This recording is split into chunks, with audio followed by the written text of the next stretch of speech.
There are countless unhealthy ways people attempt to lose weight, from extreme methods like tongue implants to keep you from eating solid food, to dangerous tactics like smoking, illegal drugs, or even tapeworm diets. I know, those are a little extreme, even more extreme than Ozempic.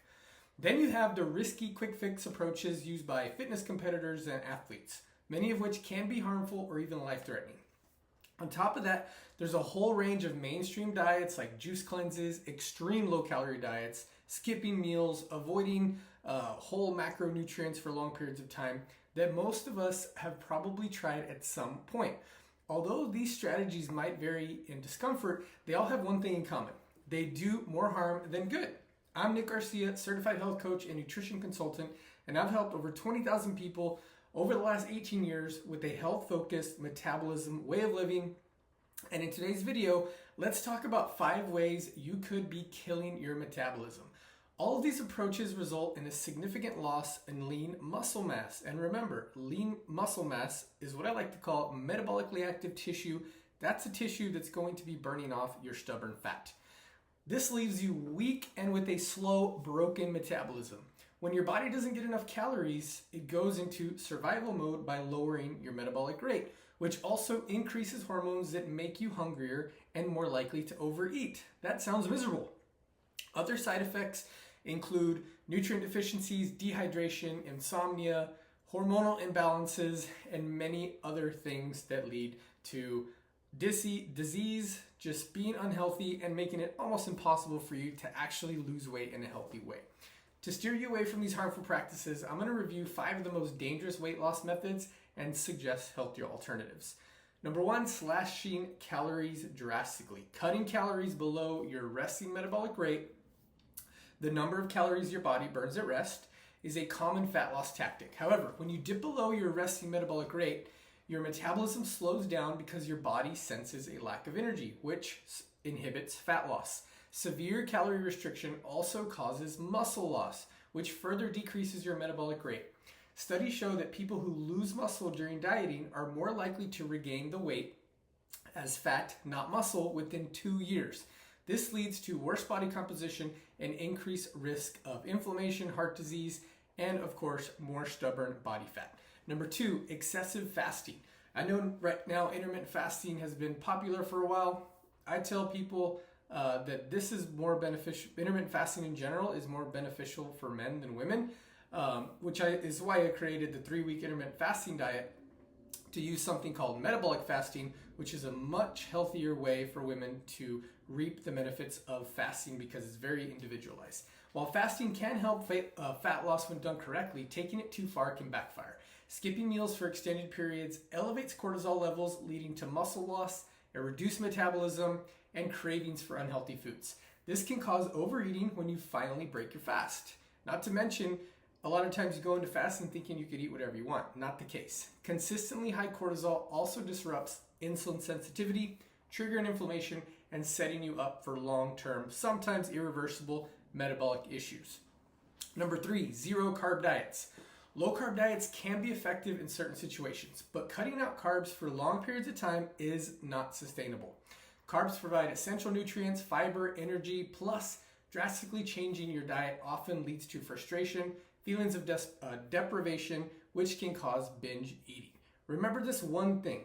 Your body is made of trillions of cells, and your cell's primary fuel source, the fuel that they are just constantly craving, comes from carbohydrates. It's glucose.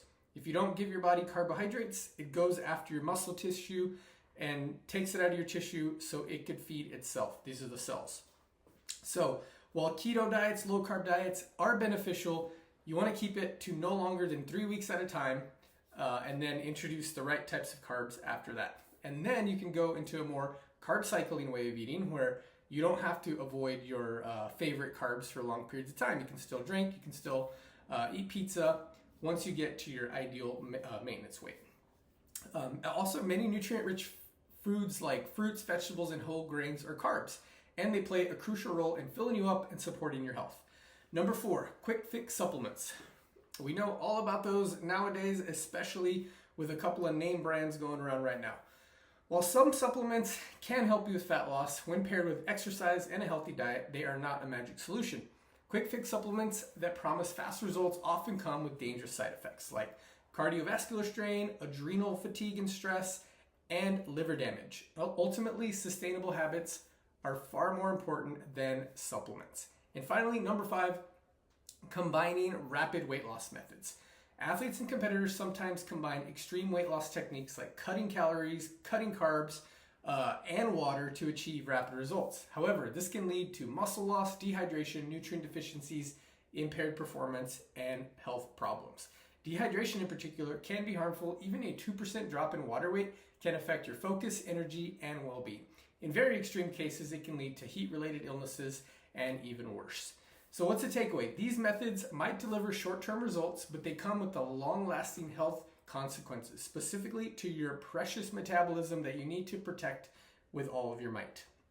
Instead, focus on sustainable, healthy strategies for weight loss that support your body rather than work against it. Here are a few recommendations.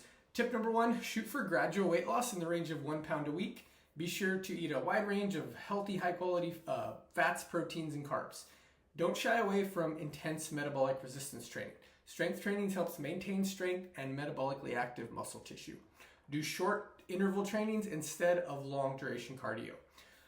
Minimize muscle loss and dehydration when trying to lose fat by eating a high protein diet from high quality sources, and of course getting enough good quality water and electrolytes.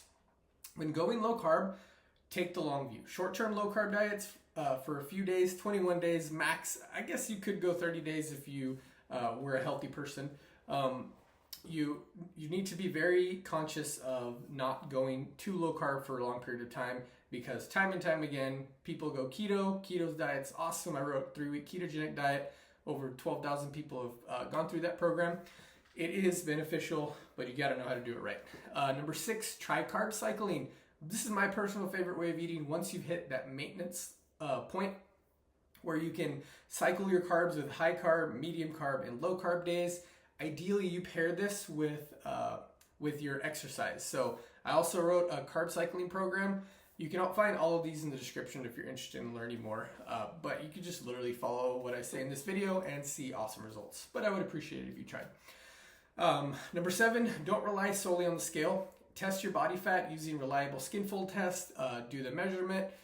Gauge how you feel. If you have to, just write it down. If you are doing the right things, then you'll see results other than the scale, which will eventually go down. Don't be afraid of dietary fat. Very low fat diets tend to yield less than stellar body composition results because they don't supply the nutrition necessary for hormone balancing. And finally, just focus on sustainability. And kind of a cycling of different types of diets is a sustainable way of eating, because it keeps you guessing, keeps your metabolism and your body confused. And sustainability is always the name of the game. Instead of saying like, I'm only gonna go on the keto diet forever, I am only gonna do intermittent fasting. That's not realistic, and so you need to explore other diet options and listen to your body. For more information on how to reboot your broken metabolism, click on the link below. I have a 7-day metabolism reboot. Among all the other programs I've written, this is a very concise 7-day metabolism reboot that I guarantee will change your life. Thanks for watching. Again, I'm Nick with Upgraded Health.